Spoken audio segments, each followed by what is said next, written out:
What's up, everybody? Welcome to the channel. Yes, I know, another live stream. I did go earlier.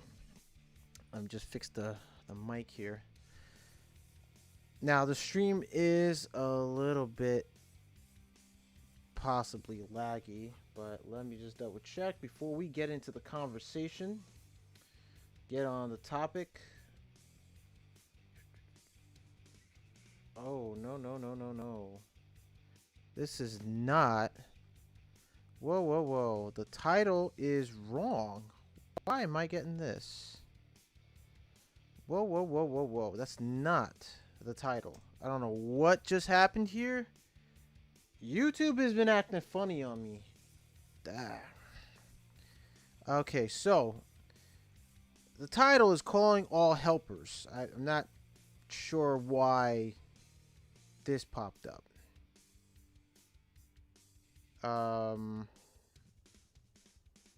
That is odd because my settings were fine until I noticed the title swapped out. The key stream is new. I don't know why. I'm not sure why. So, guys, hang on a sec. We're going to get to it. This is, I don't know, calling it. I just got to type everything back. Oops. What the heck?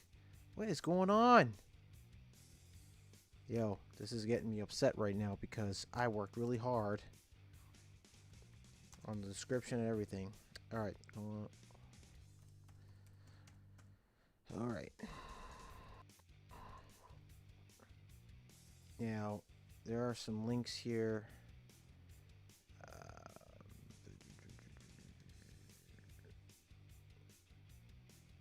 You know what? I'm going to leave that there.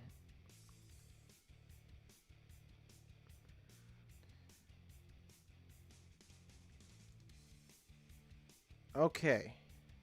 There we go. Everything, alright. Everything should be fine. Yes, that is my title. Now, here's the funny part. The thumbnail is wrong, so I'm gonna have to most likely change the thumbnail. Oh, wait, here it is. I don't know why it's chosen this thumbnail. It's really odd. I didn't choose this thumbnail. The thumbnail was this right here, and I'm gonna save the thumbnail. All right, so now it should all be semperfied right now. I don't know why I said hello. Will says hello. Let me just refresh the channel page. All right, this is not OSHA and SST. We did this a live stream months ago. Actually, this was last year's live stream, if I'm not mistaken. So the thumbnail is not the title. Calling All Helpers is the title of the show tonight. I'm trying to refresh this. This is not. Big problems here over in the interwebs. Over here on YouTube, the tubies. Alright. Let's see here. I just want to make sure. Trying to refresh this. Yeah, there's a bit of a delay. CPU's at 40%, 38%. Okay, cool. No drop frames. So it's the bandwidth.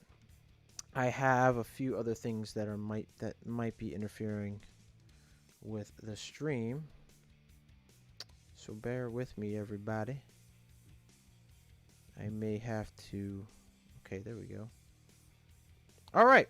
So, topic is, well, hello, Will, and hello there, Me Dibble. Me Dibble, it says he's not going to stick around for too long. He can't stay for this one. Totally understandable. All right. Let's just lower the mic a little bit, the camera a little bit. All right. Let's see. Just want to double check on everything, make sure everything is running smoothly, guys. So bear with me again. Yeah, I'm not getting I don't understand why the thumbnail is not showing up.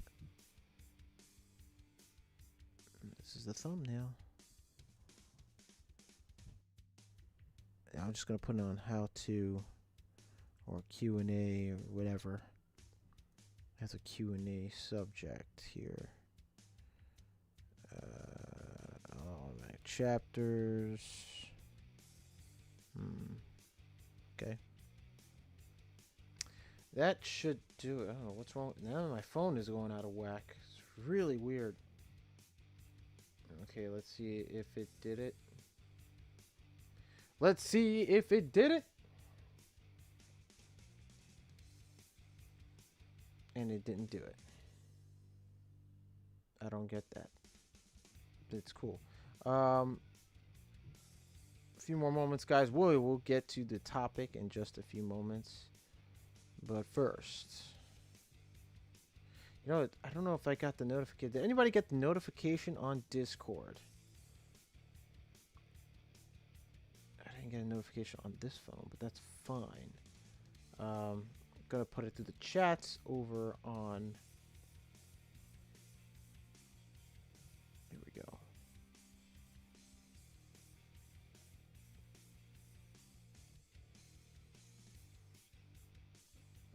Okay. I got a lot more people here than I thought. King of the Crease, man. I haven't seen King in a while. I'm going through my Instagrams. I haven't seen King of the Crease in a minute. Big Brian. Big Brian. Why not? Why not? Let's invite Klein Tools from Australia. The Australian branch. It's funny. Klein Tools in Australia, the Australia branch actually wanted to send me a follow request on Instagram, and I accepted. It's pretty cool. But I didn't get one here in the States. Why? Why? But it's cool. It's all good. Australia. The land from down under. You guys are holding it down.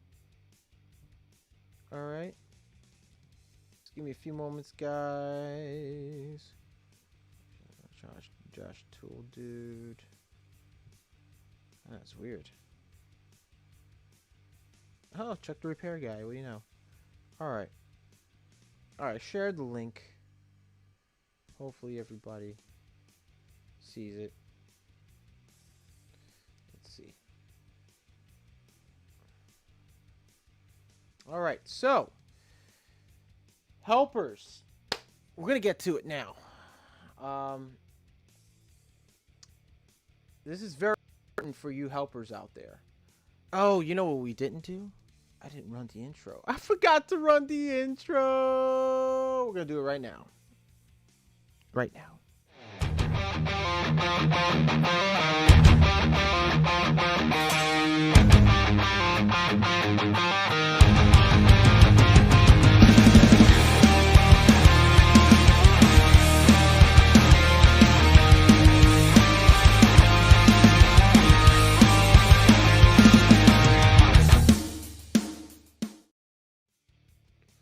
All right, we're back. We're back.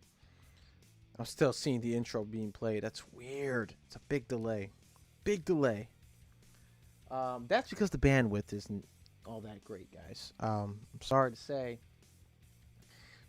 It's what I get what I pay for, you know. There are times where it's good, there are times where it's bad.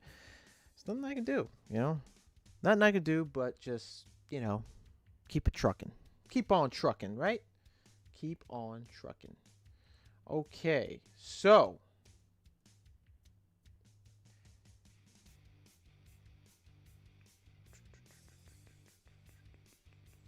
well, hello there. Anyways, if you are coming in just to see what the topic is all about, feel free.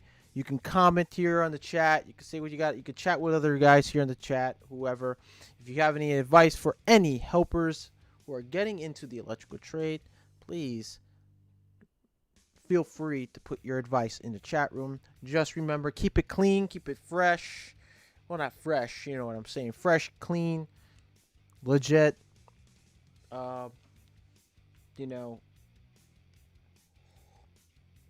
I don't want to get monetized in some sort of weird way. YouTube's got this funny thing where they're monetizing for like the dumbest stuff, the dumbest crap. Oh, let me raise this up a little bit. This boom mic here. Oh, whoa. Uh-oh. Hold up. What is going on? There we go. Okay. So I'm gonna sit up straight because this is not cool. Slouching is not cool at all. All right. So, what are we talking about? We're gonna be talking about, of course, helpers, man. Helpers, understand something. You're a helper, right? You got the job. You come on the job site. You have no freaking clue. And if you do have a clue, don't flaunt yourself. Okay? Why do I say do not flaunt, do not brag, do not think you know it all? Because you don't. I don't care how old you are. Because let me tell you something, it's not just me. Okay, it's not me. It's going to be your foreman. It's going to be the owner of the business, okay? It's going to be your boss. It could be your supervisor. It could be your director of operations or, your PM, your project manager. Okay? There's a hierarchy in this trade. And there's also a line of respect in trade. All right? You come in, okay, you're hired, come on the job. Let's say you do know a few things. That's great. You're a little bit ahead of the curve from a helper that's picked up from the streets and doesn't know a clue. And like you said prior, don't brag about it. You go to the job, the foreman's there. The foreman says, "How you doing? I'm so and so. Who are you?" You introduce yourself. Pleasantries are given to one another. First thing he's going to know is how much you know about electrical. What do you know about electrical? Okay? Now, hold on. Let me just make sure you guys can hear me. So-and-so, who are you? Okay, cool. So, you say what you got to say. Let's say you know how to put an outlet or how to screw in a light bulb or how to put up a light fixture. Maybe you've done a few light fixtures. Maybe you've done... just lower the microphone just a little bit because it's actually kind of blocking my other camera. Oh my goodness. Maybe I should drop this thing. Sorry guys, I'm having a little problem with... There we go. I think that's a little better, right? Is that a little better? I think that's a little better. You guys can hear me okay, right? Okay, so... You know what you do know to the limited amount of knowledge you have. That's great. It's a good start. Okay? Always remember, you come to the job site, you show respect to everyone. Okay?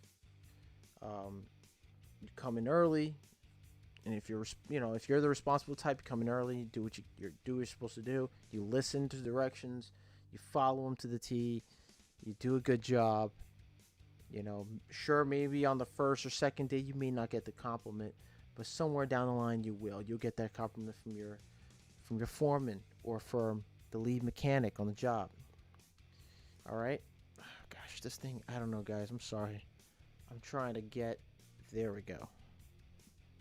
Okay. I think that's a little better. All right? It's very important to do that, to do what you have to do, what you're supposed to do. All right? It's not alcohol, by the way. It's ginger ale I'm drinking.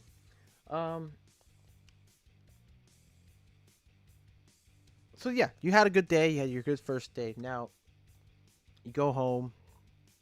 Let's say you're done for the week. You finish for the week, right? You did 40 hours. You go home. You got paid. You got your paycheck. All right? May not be much. Minimum wage here, New York City, $15 an hour. You're starting off. Okay. Sure, maybe like a $300, $343, $350, $386 paycheck, depending on whatever you put in on your on your W-4 form or whatever. Yeah. So, oh boy, what happened? We're dropping frames here. Oh geez, I think I gotta shut this one down here. Hold on. We're losing connection. Let me see. Goodness gracious. You know what it is, guys? I'm on the Wi-Fi, and I'm not on my other phone. Let's see if the frames drop. 0.2%. Yikes.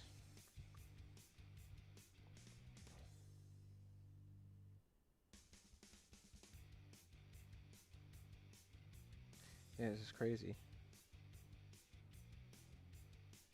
Hold up.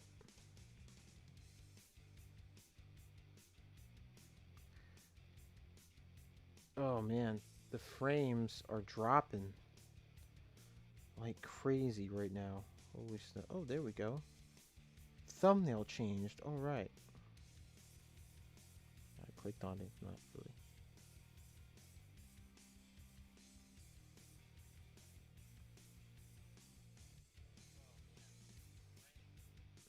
Yeah, there's a big delay, guys. So I do apologize. If anything, so I'm gonna keep the phone on and put it up on the chat. Um, this phone is done. Can't use Wi-Fi on that. Hopefully that will remedy the problem soon. It's not doing it. Okay. Anyway, I'm gonna continue. So you get home.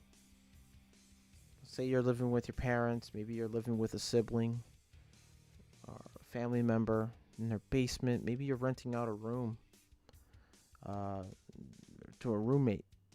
Okay. You're starting off. You're going to have a few good years in this trade if you commit to it. Okay. And that's the thing. We want you to commit to this trade. You come in this trade, you're 20 years old or 18. You're fresh out of high school. You want to become an electrician.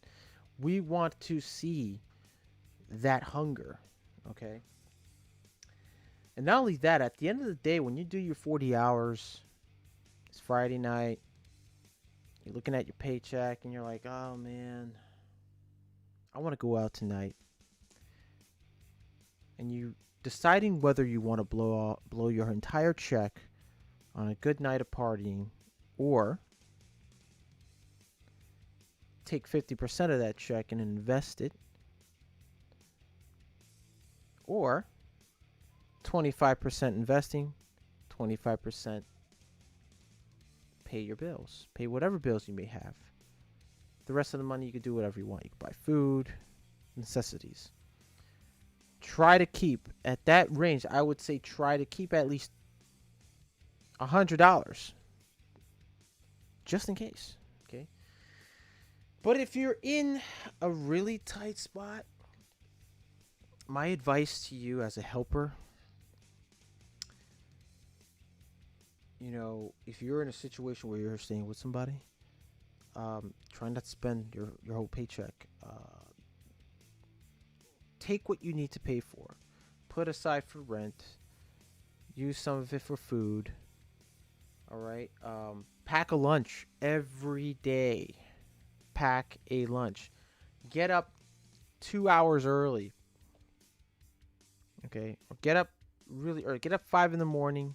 Have breakfast. Do a little workout. Head on over to the job site. Okay.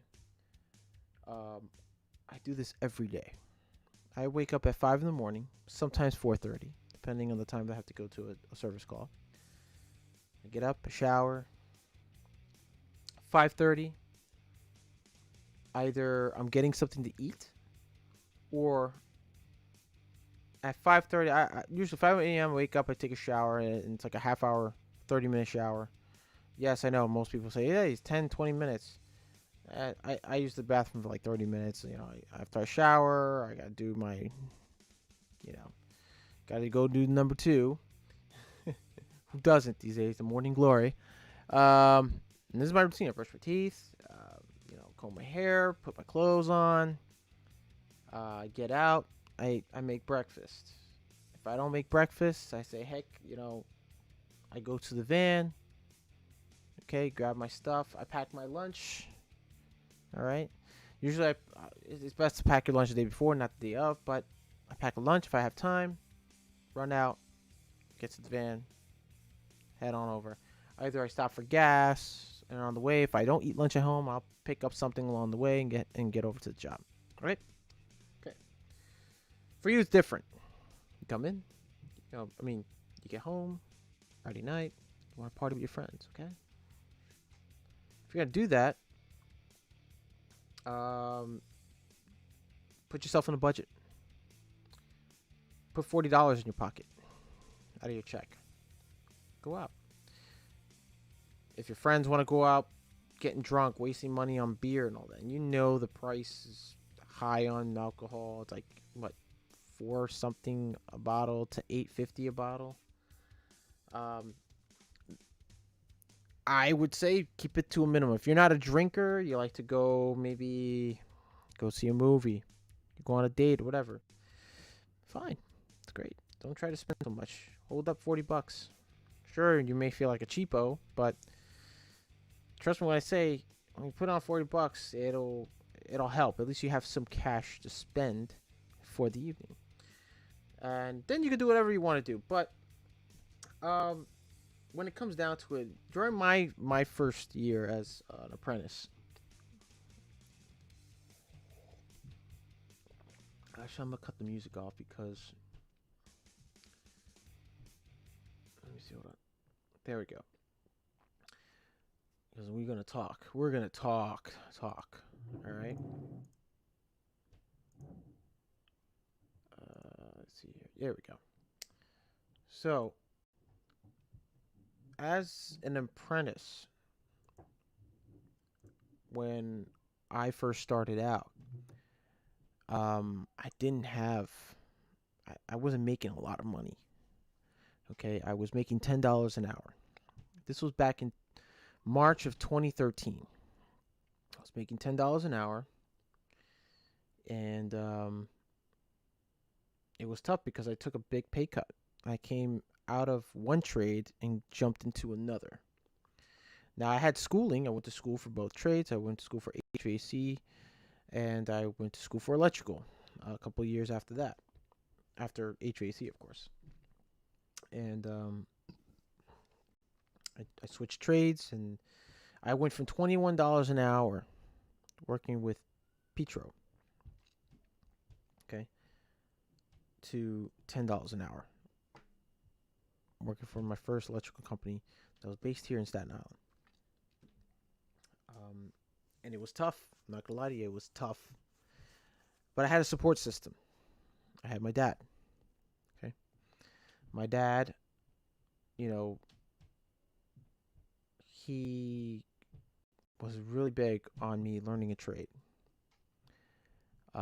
He likes to say that he pushed me to get into the electrical trade or get into any trade. How it started for me was when he came home one day. I was in college, community college, and he came home with looking like a service technician. And he was at Link, and I said, "Hey, well, what are you doing? Like, you got a new job or something?" He goes, "No, I'm going to school." I was like, "For what?"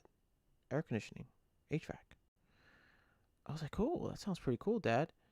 And he said, "Yeah, you want to come? You want to come to my night class? Check it out, see for yourself." I said, "Yeah, why not? What the heck?" Because at the time, I decided after a year of college, I was like, okay, college is not for me. I figured I found that out. I took that 1 year in college, and I said, I'm gonna figure within this 1 year, I'm gonna figure out if I like college, if I'm here to do what I'm supposed to do, to find a career that I like, or if or and study for it, or not go at all, and it's not for me. And it turned out college wasn't for me. So when I was home, I started thinking like, what am I good at? And not realizing this, I started fixing things with my hands. And I would go online, look at stuff, and say, okay, how do you repair this? How do you fix that? Gee, I don't have that, but maybe there's an easier way. And I started. I didn't realize I had a mechanical mindset. So when I saw my dad in his uniform for his school, he told me, "Yeah, come with me. It's out in Union. It's out in Union, New Jersey. Shout out to Lincoln Technical Institute, Union branch." So we went off. That night. That's the same night we went to his course, and he had a really funny instructor. And his name was I didn't get his first name, but I got his last name. His name was Mr. Allen. Mr. Allen. He was hilarious. And as he was teaching the class about the refrigeration cycle, and it just like my eyes were beamed to that whiteboard as he was drawing out drawing out the whole circulation process, the whole drawing diagram of an air conditioning unit, how the air conditioning cycle works, how it runs, compressors, all that stuff. So I was really intrigued, and I was like, "Wow, man, this guy's smart, and damn, he knows a lot of stuff." And I really got hooked to it. And from there on, I said, "I know what I want to do. I know what I want to do. I think this is my calling." So I did. I went to the school. I went full time during the day. 11 months. And I finished in that 11 months. 11 months I finished the course, passed, got my certification. I became a certified HVAC technician. I took the EPA twice. Actually, the first time I took it, I passed part part 1 and 2. Part 3 I didn't pass, so I had to go back a month after, and then I took part 3 of the test only and passed that, and I got my universal EPA certification, which never expires, by the way, which is awesome. And I was happy. All I needed was my driver's license. Worked on that too. My dad helped me out with that. So my dad was my support system at the time. But the only problem is the trade was very seasonal in New York City. During the summer, it'd be booming. During the winter, it kind of slowed down. So I was back and forth. I became unemployed for like a year. And one day I sat down on the train. And I said to myself, I need to find something else to do. I mean, HVAC is great, but I'm not getting I'm not getting a lot of side jobs and stuff. And lo and behold, I saw an advertisement at Apex Technical School, and I said, "Oh, okay." I saw the list of trades they give out, they teach, and I said, "Electrical and advanced electrical, okay, why not? I'm pretty good with motors." That's all I started doing. So I did that, and I invested in my education into that trade, and from there it's history. Got my first company job, went down for 21 an hour. I did go back to HVAC after school.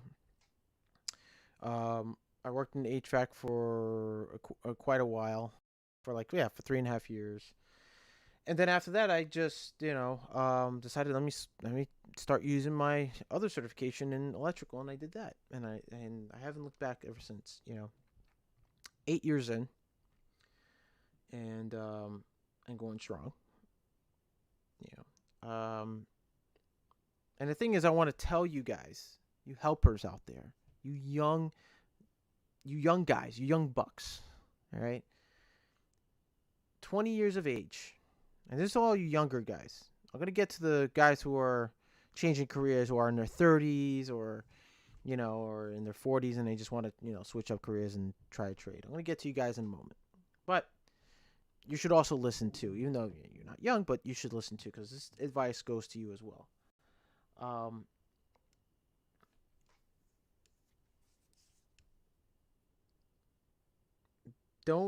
If you want to become an electrician, you get into this trade, for that reason. You feel that this is your calling. You have to commit to it. Commit to this trade. Okay.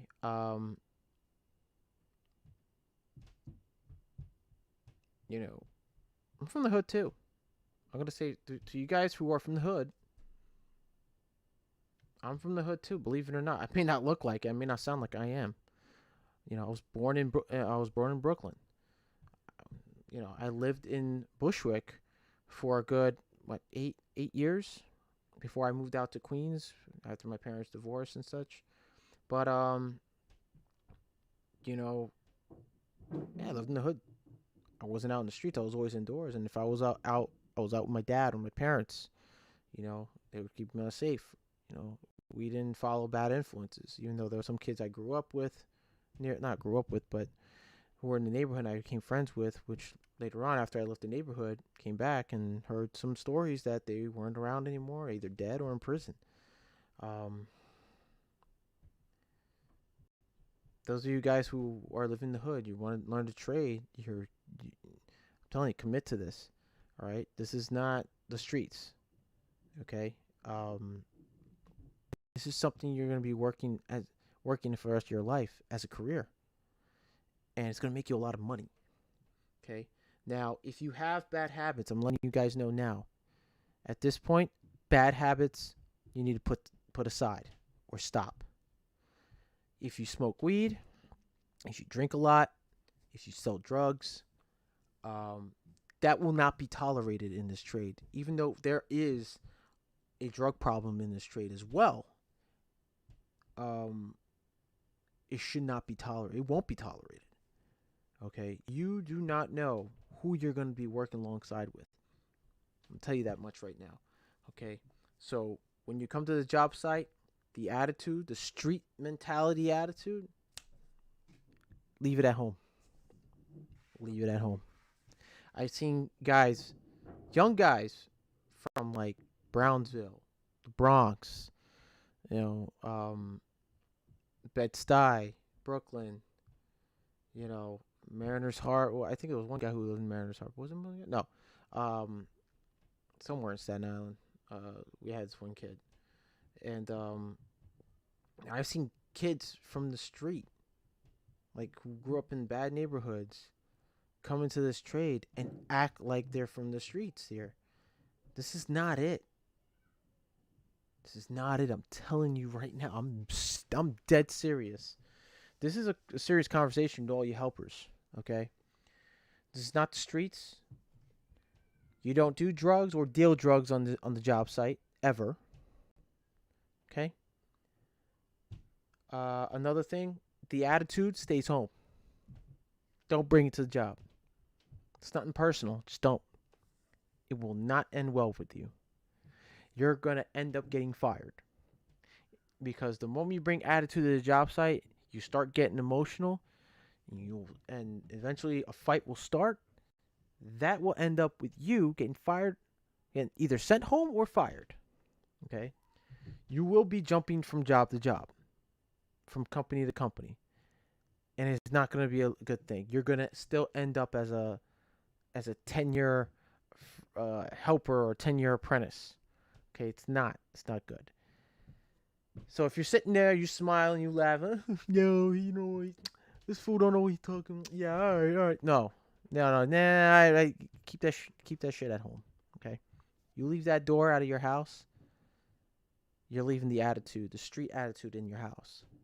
Do that when you're at home, but not on the job site. I'm telling you right now. I've seen too many guys get kicked off the job site because of their attitude and laziness.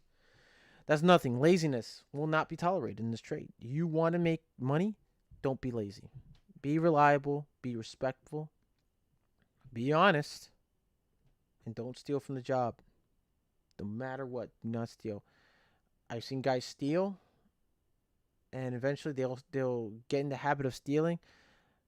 I see it. I won't say nothing because eventually what happens is someone else will pick it up, and they get caught. Okay. Now it's not all about snitching. It's just wrong. You know. So don't do that. Okay? Don't be on your phone. Do not be on your cell phones on the job site.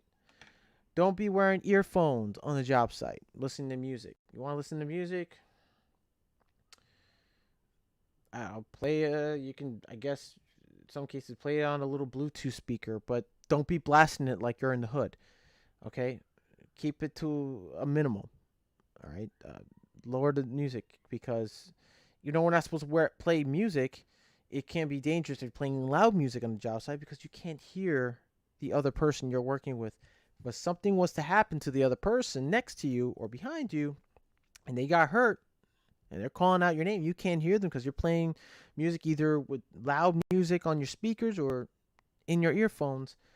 You will be looked upon and saying, hey, you were with that person. That person, it's your responsibility to help them out. It's dangerous. That person could either die or get seriously hurt. So don't do that. Go play music. Keep the music down a little bit. All right? Enough that you can hear the next person talking to you. Okay? Or just don't play music at all. Don't play it at all. What's the other thing? Be respectful on the job site. Respect your project manager. He is higher than your foreman. Respect your foreman. Respect your sub foreman. Respect the lead mechanic. Respect your mechanic. Your mechanic knows better. You're gonna be paired with a mechanic. Okay, who knows more than you do. He's gonna show you good habits on the job. He's gonna show you what to do and what not to do on the job. Your foreman. If you have any questions, talk to your foreman. Let him know what's going on. If you got a doctor's appointment the same day you're working, let him know. Or the next day, tomorrow, let him know. If you can't let him know, call the office. Let them know, hey, listen, couldn't get a hold of the foreman.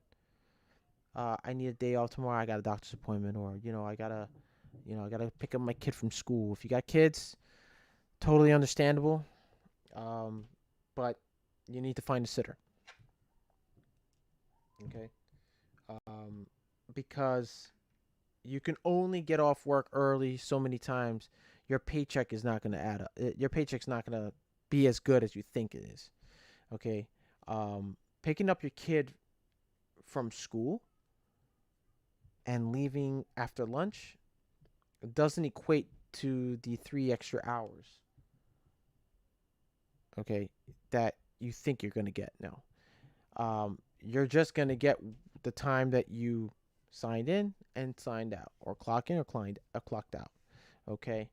That's just how it works. That's what you're getting paid for. Okay? So if you have a kid, fine, but try to get someone to pick them up from school, get a babysitter, family member to go pick up your kid, anybody close, a very close friend, maybe someone you trust. Okay. All right. Next. Okay. Don't bring. Hold on 1 second, guys. Actually, I have a battery's dying here on the laptop.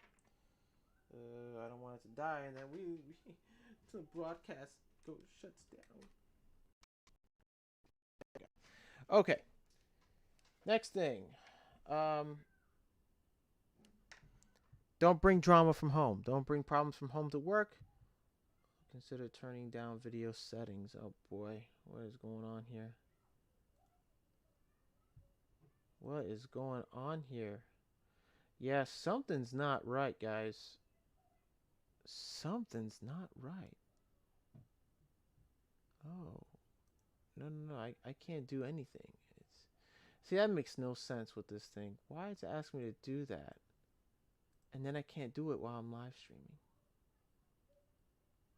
It's ridiculous.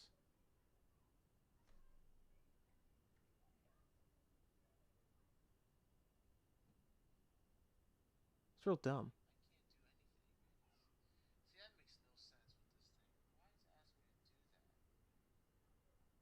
Okay. Anyway. Keep the drama at home. Don't bring it to the job site. Okay, and don't bring problems on the job site home ever. I learned that the hard way, and I don't ever do it. I stopped doing that. Another thing, you're gonna have to work as just as hard as you think you are. Okay, don't be lazy. Don't snap back at your mechanic or anyone who's higher up than you. All right. If you got a problem with the pay, take it up with management. They hired you. They're gonna put you on that pay, whether you like it or not. Um, if you try to lie in your resume, say, "Oh yeah, I did this and that." Don't lie because you're gonna have to prove it when you're on the job. Okay. All right. So we got that out the way. Okay, and be on time, be punctual, be early. No smoke breaks. Okay. Take your coffee break, 15-minute coffee break, half-hour lunch. That's it. If you even get a 15-minute coffee break, then you're lucky. But if not, well, work through it. Eat a big breakfast, something. Work through it. When you show up to the job site, don't just sit outside the gate. And it's like, oh yeah, I started at 7. I'm here already outside. Let me take a smoke break. That doesn't mean that you're on time. At 7 o'clock when the job starts, it starts. You should have your tool belt on by then. If not, you might as well turn around and go home. Okay? Be there at least 30 minutes before start time. Max. You can eat your little breakfast, put your tool belt on, get everything set up. By then, 7 o'clock hits, you're already ready to work. You got your tool belt on, everything else. All right? Next thing is education. This is something I need to stress to all of you helpers. When you go home, you get paid. What do you do then? You go out and party or you educate yourself? Educate yourself. You're 20 years old. Maybe you're 40. You don't know a lot about electrical? Educate yourself. And the first thing, the most cheapest book I would tell you to get is an electrical reference book or guide known as Uglies. This is what we call Uglies book. This is what the Uglies book looks like. Gentlemen, ladies and gentlemen. Okay? This is the 2020 edition. This is an electrical reference book or guide. This will help you in the field. I highly recommend buying 2. One you take to work. It'll get beat up from time to time, but if you can, try to keep it as best condition as possible. And one you leave home. Okay? So when you're at work with the work Uglies book you take to work, leave it in your tool bag. Leave the other one at home. So when you go home, you got something to look at. Read it. This right here is, this is your guide right here. This is your lifesaver. All right? Understand this. They have basic theory, Ohm's law, voltage drop. It'll teach you about how, it'll show you and teach you a little bit on series and parallel circuits. It has basic math and, like fractions and stuff like that. Read through this. If you're not a good test taker, I'm not telling you you're going to take a test every end of the week, but sometimes if you have a very committed foreman or mechanic, they're going to test your knowledge a little bit. So buy 2 of these books if you can. They're like $15. I'll leave the link in the description box down below after the stream. Okay. This book is very important, guys. It even also teaches you conduit bending. So if you're gonna get started onto conduit bending, it'll tell you, what are take ups, what stub ups are, what take ups you have to do, the size conduit. You subtract. It'll tell you how to do a 90-degree bend, offset.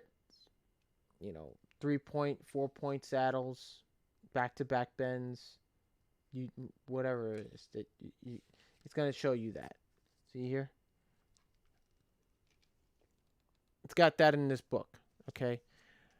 You also got, like, basic mathematics, voltage drop. It's going to teach you how to do combination circuits, to calculate combinations and series circuits. The work. So buy yourself this book. If you can't afford to get two, get one. Your next paycheck, invest in another one to keep at home. Okay. Be smart about your money. Whenever you get paid, invest on your education. The more you know, okay, the more you learn, the more you earn. All right. Next thing, and I think every apprentice should know, is that know your material. Okay. At times, you may show up at a job site. If you're lucky, you'll have a foreman who's just going to tell you, okay, you're in charge of organizing tools and material. Do it. Learn the material. Learn the material. Learn the tools. What they're for, what's their purpose. Okay.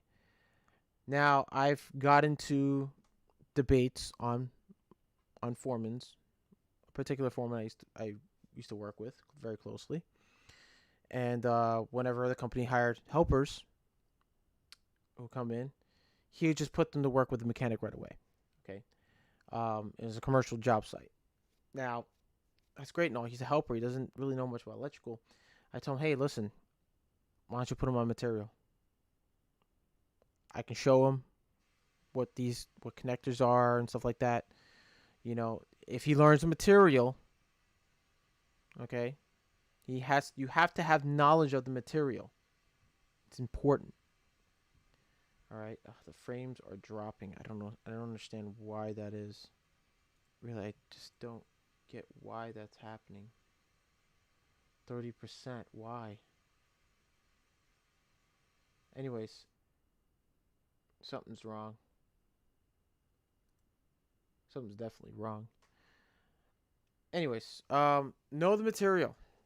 I can't stress this enough. Any foremans out there in New York City area, you guys should know. I started out. At first, I started out working with a foreman. It was just me and him.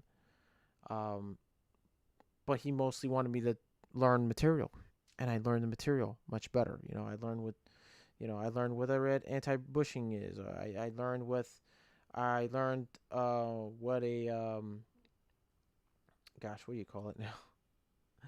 I learned what a trough was, or they call them gutters or raceways. I learned what an MIGB was. What it stands for. MIGB stands for insulated metal ground bushing. Metal insulated ground bushing. Sorry. There's a lot of things I learned. I learned how to use ground tails. I didn't know what ground tails were because in school they taught us just to, loop and bond to the devices. I learned fire alarm. Things I didn't learn nearly as much in school, I learned even further. I learned how to use a bandsaw. I learned how to use a hammer drill. All those things I had to learn. So it's very important, very, very important, to learn your material. And if any foremans out there watching this, please, any helpers you have come in, let them organize material first thing. Give them a year to learn materials and tools and equipment. It's essential that they know, because if they know the material, the tools, equipment, and material, they will have a better understanding what the purposes of those tools, materials, and equipment are for. They have a better understanding what it needs to be, how it's used, why it needs to be used, and they don't know how to set it up. I learned that, and it's essential. You have helpers coming in their first year, they'll become an apprentice, knowing the material and what it's for, okay, and tools and equipment. All right. Next thing, back to education. Well, still part of education, really. Learning grounding and bonding. Okay. this is essential. A lot of guys don't think it's important. I've worked with electricians where some just don't ground or bond, or they'll ground the ground conductor directly to the device and say, "Oh yeah, it's it's bonded, it's grounded. Once you screw it on, no, no." The best thing to do is invest, like I said, in your education. Get yourself a book on grounding and bonding. Here's one. Okay, understanding the NEC requirements for bonding and grounding. This book is by this man right here, Mike Holt. Mike Holt is holding it down in the electrical trade. He has a website. If you go to mikeholt.com, you can purchase his books. They are quite expensive, but if you're willing to put and invest your money and time into it, I mean, the sky's the limit. Okay? This book has illustrations, pictures, graphics. I mean, it'll tell you you can understand what grounding and bonding is. Step by step book. It's very, very easy to read. If you don't know how to read, I'm sorry. It's not, no offense. Take a class in reading. Get hooked on phonics, something to help you. Okay. If you know somebody, a friend maybe, who can teach you how to read, take the time to do that. Okay, it's very important. Reading is important. Having an education, a basic education of math and reading is essential. Okay. Um, yeah, so get this book. This book will really help you understand what grounding and bonding is. And one other thing I want to bring up is knowing code. Now I know you're a helper.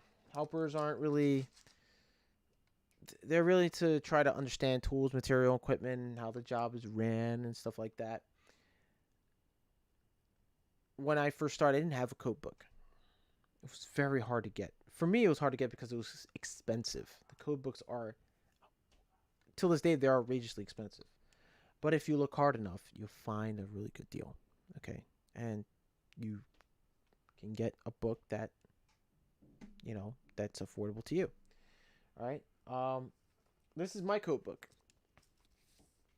Okay, it's got a little sticker here, Ohm's Law sticker from MikeHolt.com. He sends me these if I purchase his books. This is the 2014 National Electrical Code. Okay. Yes, this is how thick it is. It's a lot. Okay. You can see here, I got the tabs on them. So if I need to go to grounding and bonding, which is Article 250, I can find it here. I mean, there's different. Here we go. I can find it here, 250, grounding and bonding. Boom. Found it. And you can see here, it's all highlighted. I got my book is highlighted. Important notes on grounding and bonding and methods. The book is kind of tearing itself apart here too. It's falling apart a little bit. It's been used a lot. I've used this book a lot, and it is falling apart. Oh man. It kind of does look new. It's still kind of good condition, but not at this point. It's just I use it a lot. You can see already the pages are coming off, but I try to keep them intact. This book, you're not going to remember everything. I guarantee you will not remember everything in this book. It's impossible. There is so much content in this book. You're not going to remember everything. Believe me when I say. The man himself, Mike Holt, he had one of his closest buddies, closest associates, who was on his panel. And he said, look, I'm a geek. I love electrical. I'm a geek. I know code, but I'm not going to remember everything in this book. He says, it is impossible to remember everything in this book. You're not going to remember it. And if you do, you may make a few mistakes along the way, and that's okay. You can always go back to it, but it's impossible to remember the book. That's why it's always good to have it with you. Okay. Now, as your first year as a helper, um, before you make it to as a first year mechanic. I mean, a first year apprentice. You're going just to learn more so the basics of things. So the code book is for you when you make a year in the field. You make a year, you're an apprentice. You're no longer a helper. You're gonna upgrade to 1 year apprentice. You're gonna start doing apprentice stuff. When you make it to that apprenticeship, keep educating yourself. Get your first code book. Put money away to the side. If you can afford it now, cool, buy it. You could read through it, but you're not gonna really understand anything until you make it your first year. Once you make your first year, you pretty much have a good grasp at a few things in this trade. Get the code book, get into your code book, start reading it, ask questions to your foreman, get some answers, look it up in your code. But in the meantime, helpers, carry your Uglies book. Purchase this book. It's on Amazon for $15 and change. You can probably get it at Home Depot for $11.50. They do sell it at Home Depot. If you don't know where, ask a Home Depot employee. They will direct you. Or you can download the app and look up this book. This is the 2020 edition. Okay? This book is, like I said, this will help you in the field. Okay? And if you have a mobile device, you want to purchase it digitally, you can purchase the app. It's now on the go. I have the app on my phone. It's very good to have. If I don't have the book, I have the app. If you want to just download the app, download the app. Have a book at home, just in case. All right. And learn your grounding and bonding, because that was the first thing I had to dive into even more on, was grounding and bonding. As a helper, I started understanding things better, but I still was educated in basic theory and basic hands-on. I knew how to conduit bend because in school they taught me how to conduit bend, and I love bending pipe. I love bending conduit. That's my favorite thing of all in this trade.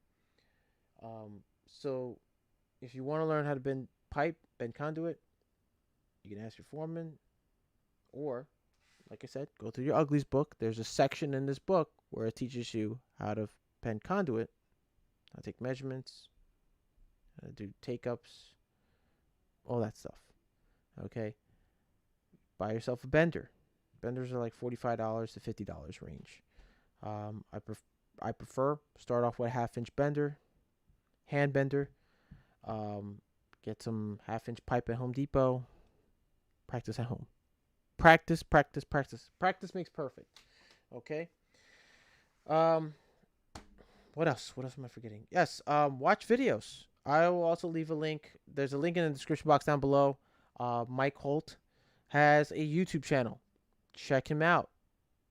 Learn electrical. Learn theory. You can even purchase his DVDs. Like I said, go to his website. They are pretty pricey, but you can purchase them gradually over time. Invest in your education in this trade. It's so important. Okay.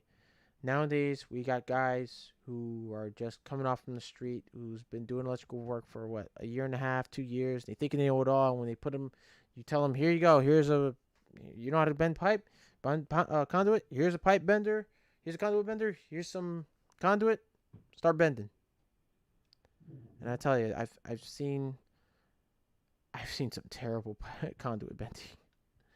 It's no joke. So get yourself educated. Practice. You will know when you're ready when your foreman says that you're ready, or your mechanic tells you when you're ready. You'll go to your foreman and say, hey, I think this guy's ready to move on up. I think he's ready to do certain tasks on his own. And when he sees that, he's going to test you, do the little stuff. Oh, put in a couple of receptacle outlets. Then he's going to say, okay, how about roughing in some of these boxes? roughing the wire, pull the wire to those boxes, start making your pigtails, start making terminations, put the devices in. That's how I started. That's how every other apprentice I knew or every helper started out as well. I started out in this trade, going to school, and after that, I started learning material. After learning material, I got to do actual conduit bending. That was like the second thing I got to do after learning material. I started learning how to do more and more bending, and I loved it. I still do. And I started pulling wire. Then I started, learning how to strap the conduit in the ceiling and what type of materials to use. And I already knew exactly what I need to use and what tool I should use, what type of material I use, what anchors I use. All that comes into play as you go. Okay?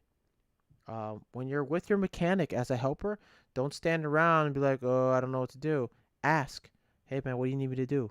Do you want me to give you some material? Do you want me to get this for you? What do you need?